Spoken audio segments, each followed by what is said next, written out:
Awesome. Hello, everybody. My name is Benny Rachmanov, CEO of IShook. We are here with a great friend, Mr. Daniel Baldwin, who is an accomplished actor, producer, writer, movie maker, and content creator. So we want to make an announcement as of IShook is today that Mr. Baldwin is part of the IShook group and the IShook vision. So Mr. Baldwin, Daniel, how you feeling about it? What do you think? Where do you think we're at? You know, I got to tell you that Benny, there's a lot of different reasons, for an actor or director, people in the entertainment business, to make certain moves. I believe that what you're doing and what we are now together doing is the future. It was very exciting to watch Netflix, and I started way before there ever was a Netflix. We were at Blockbuster, with this new revolutionary idea of renting movies outside of a theater, and you'd go pick the movie up and bring it home. I mean, so I've seen, from 8 tracks to cassettes to DVDs to, it's a lot of innovation in my career. But I believe what you're doing brings it to the people. And I think that it's what we need to do now. It is what we need to do now. So being, behind you and learning from you and having an opportunity to experience at its birth level what I believe could be the next Facebook, for the entertainment world. I'm going to get rid of that. I'm excited. I'm really excited. I mean, I get to use a lot of my skills outside of the film business, meaning, the many contacts that I have and the many business people. It's interesting. What you don't realize, a lot of people who may be watching this, is if I'm doing a film of a decent size or larger budget and I'm playing an astronaut, they fly you to NASA and you learn how to be an astronaut. I mean, you learn with some of the biggest in the industry. You're at Johns Hopkins doing open heart surgery if you're playing a heart surgeon. And so you get to watch and learn things that are just on a crash course at a ridiculously high level. And from that, you meet an incredible amount of very innovative, intelligent human beings that I think, with the many things that you and I have talked about, the levels and aspects of IShook and the things that IShook is going to take on is very multifaceted and very, very interesting to me. So I'm honored. Thank you. No, I appreciate it. Listen, I'm also honored that you're on board. And I'll be honest with you, to the viewers who are going to watch this, I always tell people the most important thing as an entrepreneur is comprehension. If your mind is not able to comprehend at a quick pace, that's where you will be different, either below or above the fray. You know what I mean? And that's what I think people don't understand. An actor has more ability, and a person, not an actor. I don't like to use the word an actor. Why? Because you're not really just an actor. You're dealing with film budgeting. You're dealing with project creation. You're dealing with timetables, deliverables. There's so many things you're doing, and just by being an actor, you're not just an actor. You're doing a bunch of stuff. I used to have the same issue, like you're saying, with graphic design. So I used to have a printing shop, and we used to do graphic design, and we have to be like a chameleon, try to understand each and every person's business in order to present their brand proper. And that's what many individuals don't get. You don't have to have, like, I know a lot of people who have PhDs and masters, and they're stupid. No offense. They're literally stupid. You talk to them, they don't understand nothing. It's ridiculous. And definitely, we're proud in IShook that we have you on board. We want, same mind-liked individuals. You know what I mean? And that's for me, it's very important that we have, I always tell people society is so messed up. They try to amplify the 1%, what makes us different, but not hone into the 99% that makes us all the same.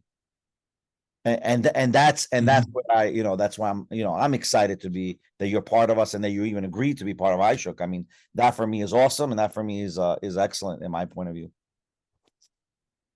You know what I mean? I want IShook to be a household name. That's the goal for me. Wow, Household name. that's awesome. I appreciate that. If it becomes a household name, it's because we're doing something really right. So Yeah, definitely. But my question now, well, maybe we can get this to viewers out there to understand. How do you perceive content in general? In the sense of, I mean, I believe filmmaking's purpose was to portray a reality or an experience that we could have not experienced. So if a person experienced a situation, now he can portray that situation to the public masses and say, okay, now learn from me what I've experienced to be better. That's what I originally thought film was all about. Is that the essence of film in your experience?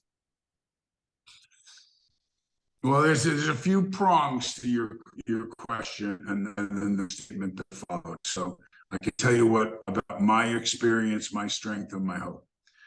A movie star. Why did they call them a movie star? Okay, why? You know? No, I don't know. I thought Because you sit in staggered, because you sit in staggered rows of varying height, and you look up at a screen like you look up into the stars. It shines brightly, and a close-up of your face could be the size of a Volkswagen bus. It's bigger than life. So big stars in movies are bigger than life. You went to movies to escape from the reality. If you went and saw Tarzan, it's because they wanted you to feel like you could be Tarzan. If they wanted, you went to, Raiders of the Lost Ark, you were going to be the Harrison Ford character and save the world. But it's an escape from reality in a big, large way. What is television?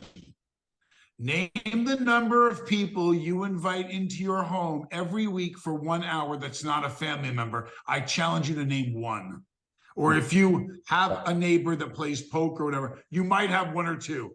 But a TV series is a close-up of someone's head this big, smaller than it is, in the most intimate surrounding you have, the place of solitude and safety, your home. So when you watch TV, it's very personal, which is why if you were a Friends fan, you didn't know who Matthew Perry was. You knew who Chandler was for the first 2 seasons. You knew the character's name, but you didn't know the actor's name until it blew up and he got big. In movies, you know the actor's name. Robert De Niro is a movie star. He's a bigger than life character. Guys on Friends, they're your friends. They're your buddies. They're the place you invite them into your home. It's a different entity. Now, what has significantly changed, and to circle around after saying those two things to answer your question, I will tell you that access has changed. COVID, big factor. COVID has driven a lot of movie theaters under now because you couldn't have them there and they couldn't sustain themselves for this 3 year run. And people are afraid to go back. What's the next thing that's going to happen? So access to your TV. Now, I know you and I share this. When I watch a movie, I get the big 85-incher and I sit down with my family and I have a movie night in my living room with my family. I don't go to movies very often anymore. A lot of people can say that. So access to the movies is on your television set at home now. A lot more of it is than movie theaters. I don't hear a lot of people saying, we're making this movie so that we get into theaters. People have theaters in their homes now. They have big ass screens in their homes, 150 inches projected with big seats that you sit back and you go to the bathroom and turn it off when you want to. I mean, it's better access than it's ever been. So what I see the opportunity to do is make quality films with IShook and deliver them to your door in your home, in that place of solitude, in a high quality way, and in an affordable way, without being held at the mercy of these big Hulu, Netflix, and these people that are charging an arm and a leg for membership. And listen, they have their place. I have movies that are on those channels right now. So that they help pay the bills. There's a place for them. But for me, I see so many other films that never see the light of day that are really good movies. And so I think IShook is going to have the potential to bring big films all the way down into like our indie film section of films that won film festivals that are never going to get out, and you're never going to get to enjoy, another 100 films a year that won all these little indie film festivals. We're going to have all those. We're going to get them all. Wow. I think that's the most important thing, that people can tell their, I guess, like you're saying, their vision of something in a film. I mean, I think a lot of those indie films are there to tell a story, to share something. That's not my opinion. Besides what you said, that huge glamorous, depiction. But ultimately, I think the movie industry and I guess I would call it more of the imagery business, right? You're creating an imagination of something, right? Mm-hmm. And the imagination itself, it shows something that I could have never seen ever. You're showing me something that I could have never seen, right? Or I could have never ever thought about. And then from there, I'm able to put it as part of my experience. But my question, and this is the question that most people are going to ask, and this is more of a moral kind of question, right, that people ask. How do we educate the masses? Because when you watch a lot of these films, people take some of these things literally, right? Mm-hmm. And all of a sudden, history is based on a movie that a movie was used. Because I remember I watched Steven Spielberg that he said in E.T. he removed the gun in the remake of E.T. or something, and then he said they interviewed him and he said, I regretted removing that scene with that gun. And the reason why, he says, because the way that was portrayed was how time was at the time that he made the film. Mm-hmm. So the thing is, where do we say that we need to present by accurate information, or do we say that we have to say, okay, this is the imagination part? Like, you see that there's a difficult balance between the reality of history, right, and the movie that exists. Well, if you're telling a story, if you're doing a story about, let's take one of the most famous depictions, JFK. So when Oliver Stone did JFK, did he take license in rewriting history? Yes, he did, particularly at the end of the film.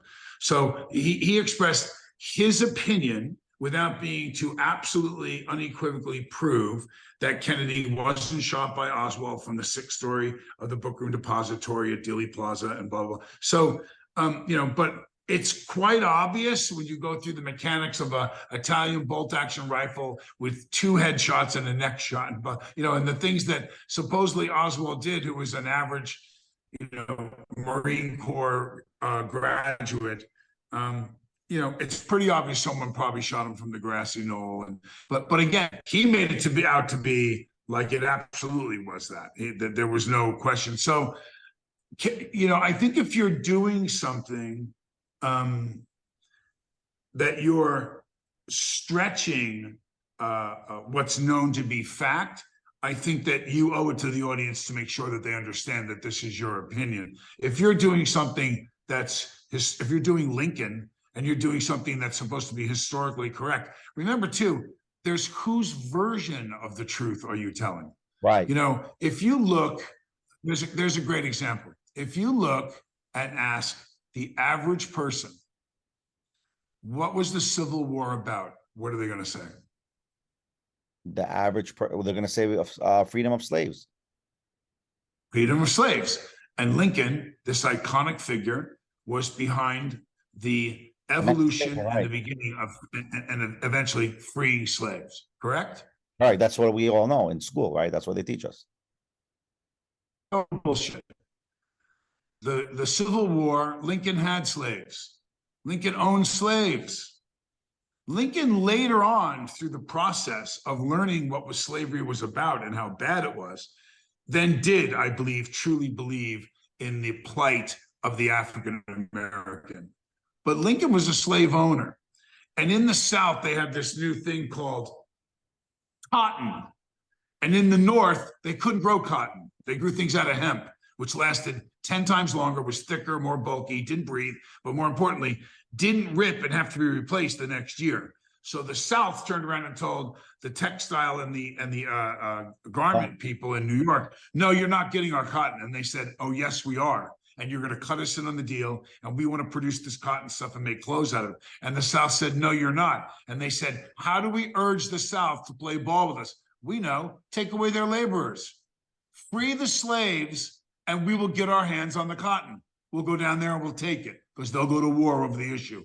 And Lincoln allowed it to happen. And that is really why we went into the Civil War. Now, are you going to read that in history books? No. But maybe in some of that, you're not going to know. It's not in the normal history books, but I'm sure it's there. I mean, how else did you know, right? but again, like the reason why I brought it up was, whose version of the truth in history are you going to tell? You know what I mean? Like, it's just, but it's not to say that both versions are not true. It's not to say that Lincoln can leverage that situation to force a civil war, not force it, but to force their hand. But again, obviously created the Civil War. But who's to say he did not play that? You know, I mean, he's a politician. He played the game. You said the key thing. What do you read in the history books that young minds in fourth and fifth grade read? I just said that version. Right, the version that he meant. Right.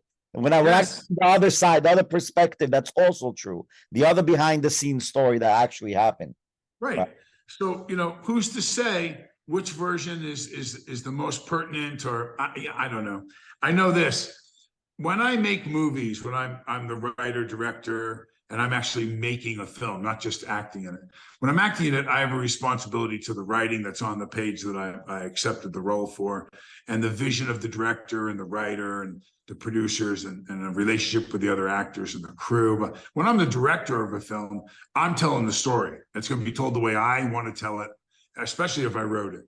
So I hopefully have some kind of message that I want to convey, that I want to take you on this journey from A to Z, and with an arc in it, and hopefully you come out of this with an experience, you know, that tells that story. Say I was passionate about, you know, what happened with Lincoln and telling you, then I want to depict that story very, very accurately, in the way I see it.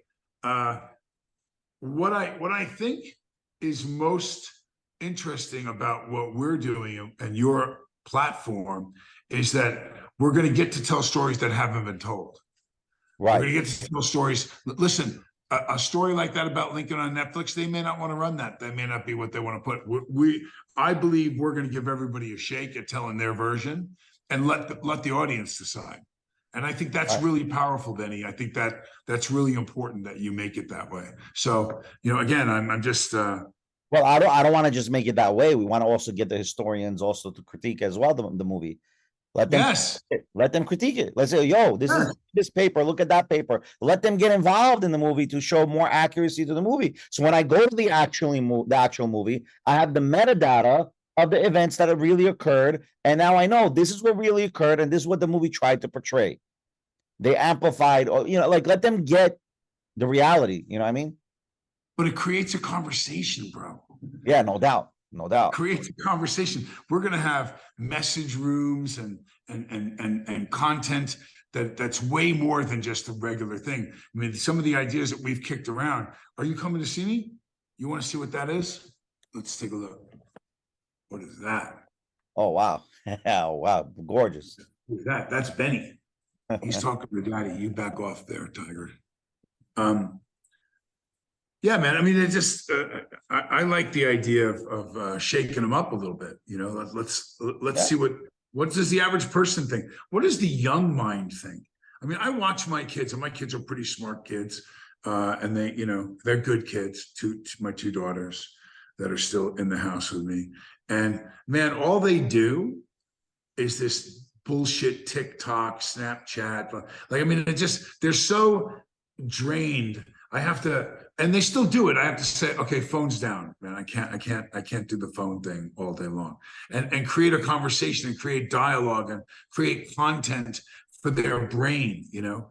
Right. No doubt, because that's what's lacking. They're digesting too many snippets of information, and they're never going to learn how to get the whole some information. Well, there's no depth. There's no depth. They're all 30-second videos. Look, like we just spoke about the depth of Lincoln in just in like 5-7 minutes. You're not going to get that off of TikTok. Come on. No. They'll be doing the TikTok Lincoln dance, get shot in the head or something. Oh, we got to be careful. They don't. So All right. let me turn this around because I think the listeners would like to, provided it's okay. Sure. So you've been around the business. You've been a successful businessman. Everything. Why iShook for you? What made you want to do this? So in the beginning, when book publishing was very expensive, right? And then you have ideas within local book publishing. So you have religious books and non-religious books, fiction books, and it became very difficult to publish those books. And then obviously the ebook industry began, and you didn't have the direct consumer connection. So for example, we were in a 2015 show, which again, the whole point of me creating an ebook platform is so I can get my own product out there, my own content out there. But iBooks and the other book industry, ebook and electronic books weren't so accessible at that time. And they're still not necessarily that accessible.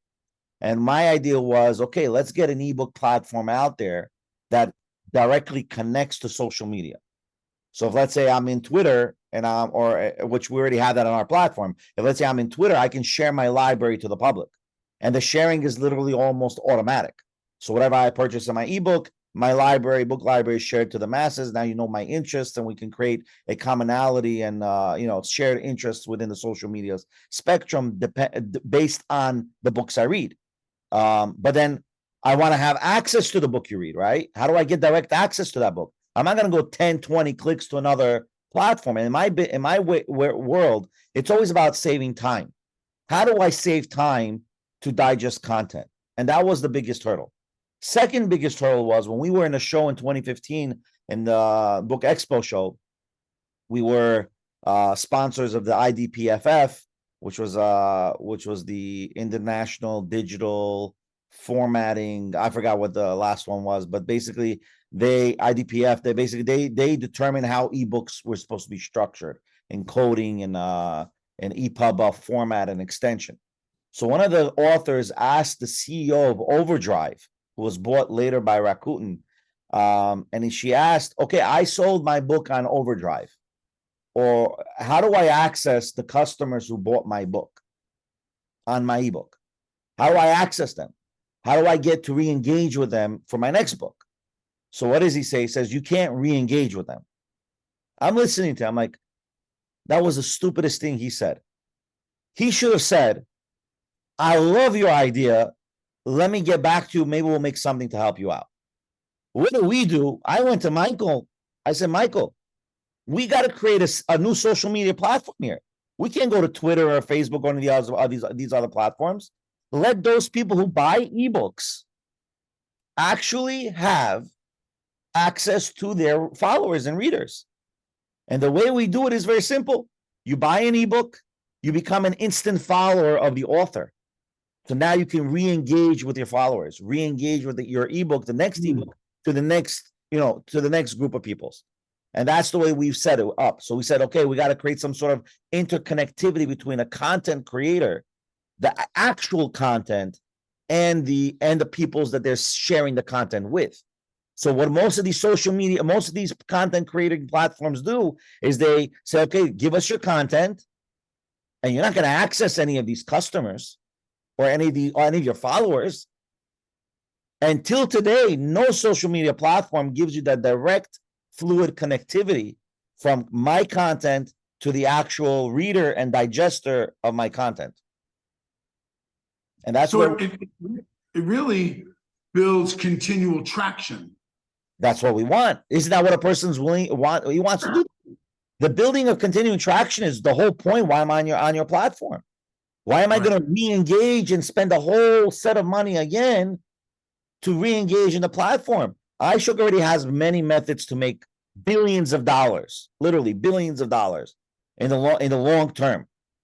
And on top of that, sharing that fluidity between the content creators where they have that access. So we've got a Jewish rabbi and a Christian pastor who've partnered up. Why not? I like it. I like the diversity. Yeah, that's I awesome. like the diversity. It is, man. I mean, we come from a common, I call it a New York mentality. You and I have. I Oh can yeah, feel definitely. that Yeah, yeah. between us. We kind of. I remember I had an agent. She was very pretty French, and she called me up after my first couple of auditions in LA, and I came out from New York, and she said to me, "Can you come down to the office? I want to have a little talk with you." And I said, "Yeah, sure." And so I went into her office, and she said, "You know, you're auditioning really well. I'm getting great feedback, but you might want to just pull it back a little bit in the meeting portion." And I said, "What do you mean?" She goes, "Well, you're very New York." And I said, "Listen, don't ask me if I like your haircut unless you're ready for me to say, no, I like it the other way. And then we go have lunch. I mean, I don't mean it mean, but don't ask me because I'm going to tell you exactly what I think. All right. I'm not going to worry about how I shape it. It's facts, numbers, whatever it is. But then don't ask me because the problem out here is you guys are so used to people going, "Oh my God, I love your," and as soon as that person turns it back, going, "Can you believe what they did to their freaking hair? They look terrible," and talk shit about it behind their back. We I'm a say New Yorker. No, I loved early on with you. You just were like really straight up. This is the way it is. This is what we're trying to do. We're going to get it done, blah, blah. And it was facts, there wasn't a lot of opinion in it. It was how we were going to do it with a plan. And now we're going to, a lot of people get to this point, and the biggest thing now is execution. oh, It's the definitely. execution of it. Not just that. What pisses me off the most is when you talk to collaborating with others, they say, "Oh, we're going to do this, we're going to do that." Okay, what do you have now? Nothing.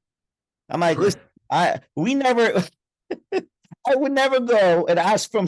I always tell people when you take $1 from someone, investment money, make sure that dollar is like your dollar.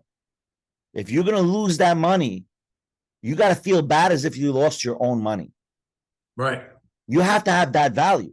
So in what world are you able to go to another individual, say, "Listen, I am going to do," and this is the whole ICO world and the whole initial coin offerings with all these initial companies. They collected billions of dollars and dozens of them are gone. They're gone. They're non-existent anymore. Why? Mhm. Because they said, we're going to create something. Let's collect the money before we create something, and we're going to create something. The biggest flaw with those who gave money, they should say, "One second, I'll give you the cryptocurrency on escrow. You put up your money. If it's created, I'll release the escrow." No, they just started collecting money and collecting money, collecting money. I'm not going to mention a name. We had a group of guys who wanted so much money from us when we started with our cryptocurrency, asset within our platform. And again, with IShook, we have a reward system that we're using blockchain technology to give away rewards. And that a reward system can be transferred between each other, right? So if, let's say I watched 10,000 hours of movies and I got 1 million rewards, and I don't want to use it all, I can send to you half of them. And it's all recorded. So is there a way for an individual to buy into the coins of IShook with cash? Yeah, well, it'll be online. He'll have to buy it. Yeah. Through our When's that going to be? website. That is already ready, technically speaking. Yes. You can buy, I said, you can buy IShook tokens in 3 exchanges, right? That's the ERC20 token, the Ethereum blockchain token. But if you want to buy the rewards, you can buy the rewards in advance. So for example, let's say you publish an ebook, right? But this part is not ready. But this is a feature that I love talking about. Let's say you publish an ebook, okay? And you say, "Listen, IShook gives a base reward for every chapter. Let's say 500 internal SHK tokens. All right. Not under the ERC20 token. It's going to be under a different blockchain. We have our own blockchain that we created. All right. It's going to be linked to the Ethereum token as well. So there's a linkage. So that's clarified to those who would ask in the future. But let's say you publish an ebook and you're saying, okay, the IShook base reward is 500 tokens per chapter. I want to increase the reward to 2,000 per chapter. Okay. So we say, no problem. How would you want to do it? Okay. You can pre-purchase the rewards and increase your rewards to the reader at 2,000 tokens. That's another subset in how IShook makes money.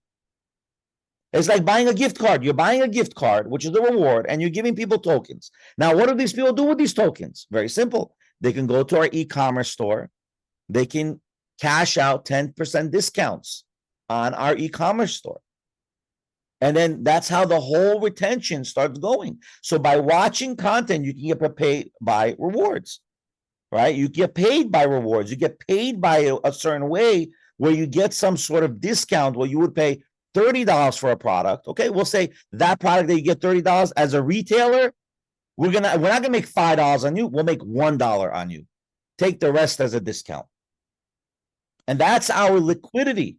It's like for like all these big companies, FTX and all, they had no liquidity, right? And how do we get to start without liquidity?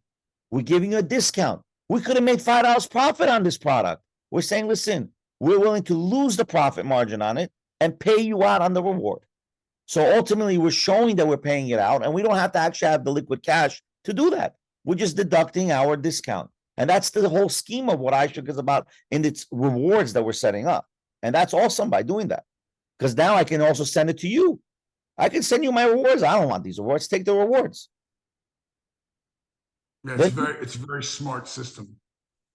Yeah, that's how that's gonna be set up. I mean, next week we're gonna have iShook.com with a brand new social media setup, new social media code from our old code. And this social media code will have ChatGPT integration. You can post we call them not tweets, we call them wires. You can post wires with ChatGPT's help, because I personally believe a lot of people are not writing. They're not skilled writers. So I don't expect them to write, writing savvy, right? They're not crazy people, right? They're not able to write whatever they're saying they're able to write, right? So why not help them? ChatGPT is awesome. Let them write what they want to write and let ChatGPT articulate it proper for them.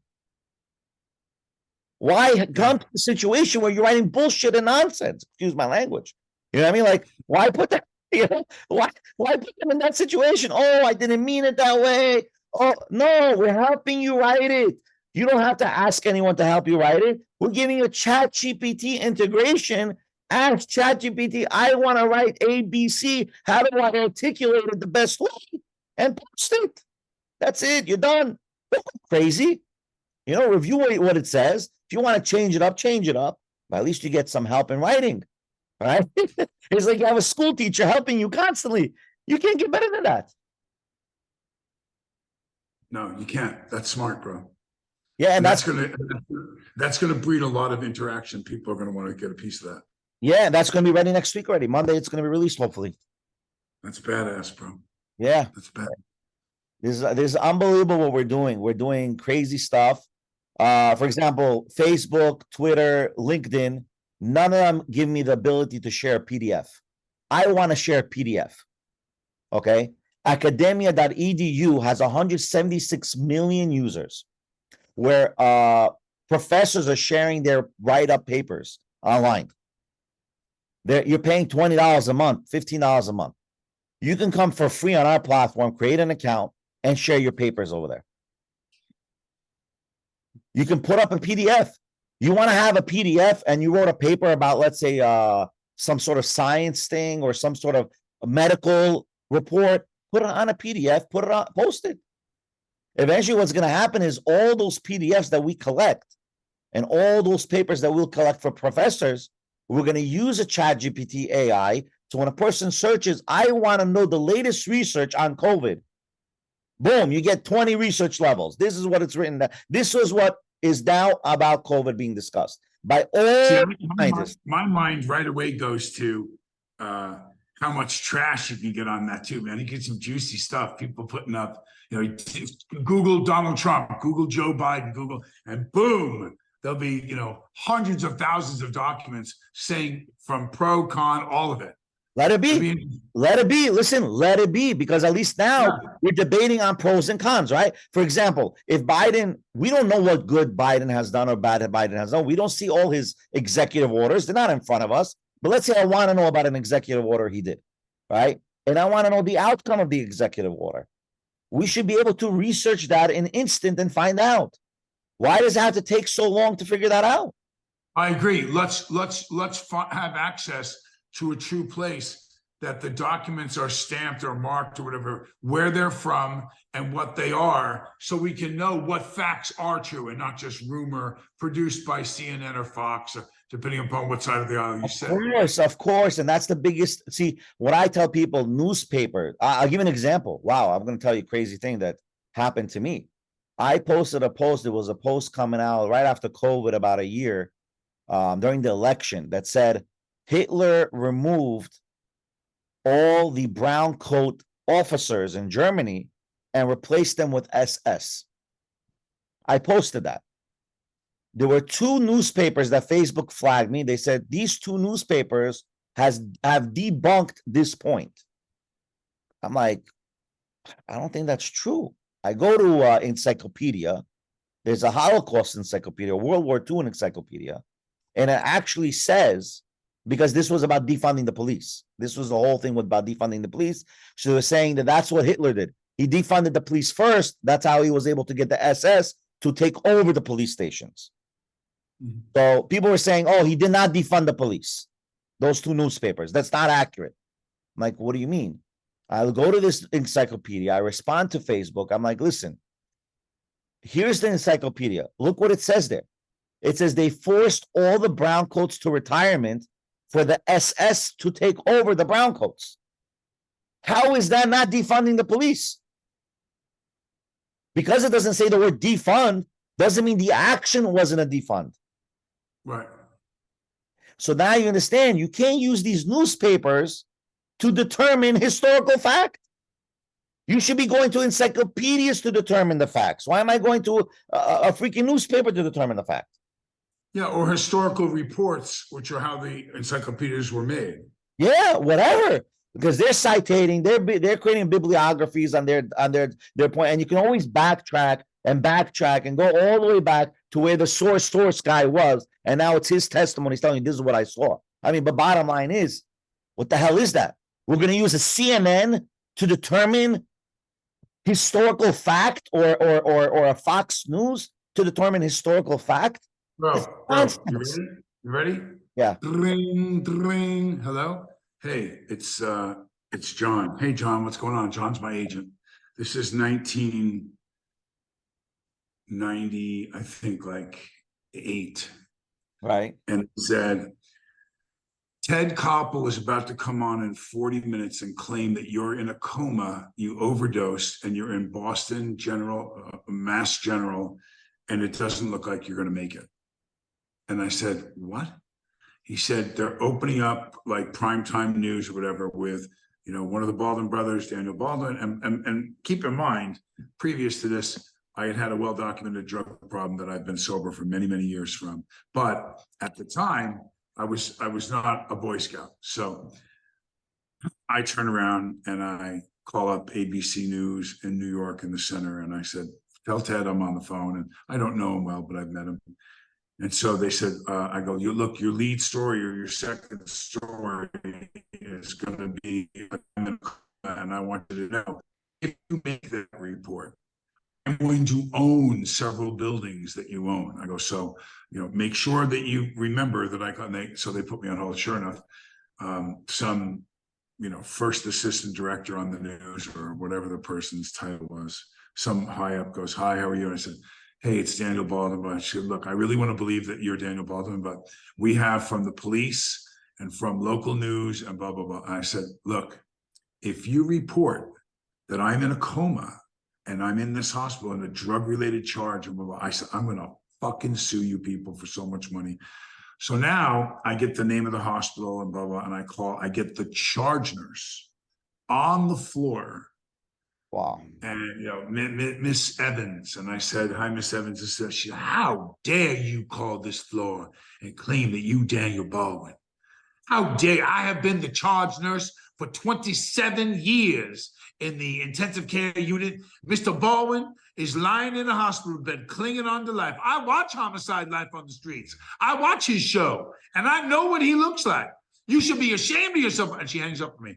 I'm holding the phone. Now I've got like 14, 15, 17 minutes left, and they're going with this report, which would be very damaging to my career, even if it wasn't true.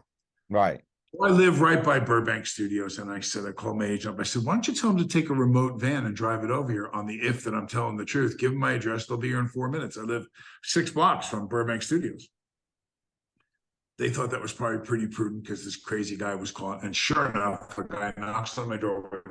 The first words was out, dude, holy shit, it really is you. And I went, yes, it is. He immediately gets on his cell phone and calls him and goes, no, he's right here. I'm at his house. And they canned the story.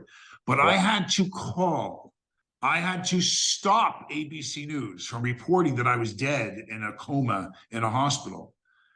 And they were absolutely convinced. I mean, that this was Koppel was going to report it.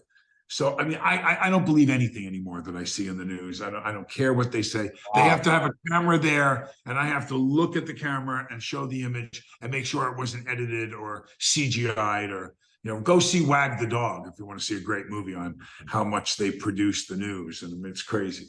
Wow. Listen, man, I'm beyond excited to do this with you. I really Definitely. am. I'm here also the same, man. Yeah. This is exciting stuff. What else? What else you want to talk? How much time we got? We got all the time in the world, but I don't think we should. I'm just kidding. I don't know. I think we should definitely pick up next week. Maybe do like a weekly thing for people's. Start building on momentum because people need to know what IShook is about. What's the next step? I want people to be engaged. Yeah. I mean, yeah, that was one of your ideas. Let people be part of the journey, right? Of our progress. I think that in itself. Oh, yeah, I've got a thing I want to do TV wise with you that we talked about where there's audience participation in the outcome of every episode. So right. It's really innovative, cool, fun stuff. Yeah. So we have a feature. Oh yeah, we're Right. I don't want to disclose, but we have a product coming out. Don't give too much away. But you and I have to have. Because I want to do, I'm gonna start podcasting out of my other house, and so I need a backdrop. That's the IShook Our Show backdrop. Right. I gotta come up with a picture or something. Yeah, I'll get you. I gotta after we close the recording. I need some artwork, bro. I'll show you what I got in the back screen. I'll send you stuff that we can do. It's crazy, and we can make things happen. Oh, cool. Yeah, we can make like a full studio, and we gotta. I see there's a little lag between me and you and our internet. We gotta definitely, maximize our internet speeds. There's no doubt about it. Okay, well, I'll get whatever necessary line hooked up to the house or whatever I got to do to make this right. But first time out, good show. The people's gotta know we're here to talk. We'll talk about everything. We'll talk about how IShook is there to help people's digest information, create content, digest content, comment on content, make money, be good, live good. That's our whole goal, right? I mean, we're all in the same boat. Well, IShook, we're going to make it better. We're just going to make it better. The quality is going to be better. So what more can you ask for? All right, I'm going to get my daughter at school. All right, brother. I'll see you at 5, right? Next meeting, right? 5 o'clock. I'm going to go get my 2 daughters come back, and I'll be back on 5. All right, guys. Thank you for watching this podcast. We'll come back soon. Bye-bye. Thanks, everybody.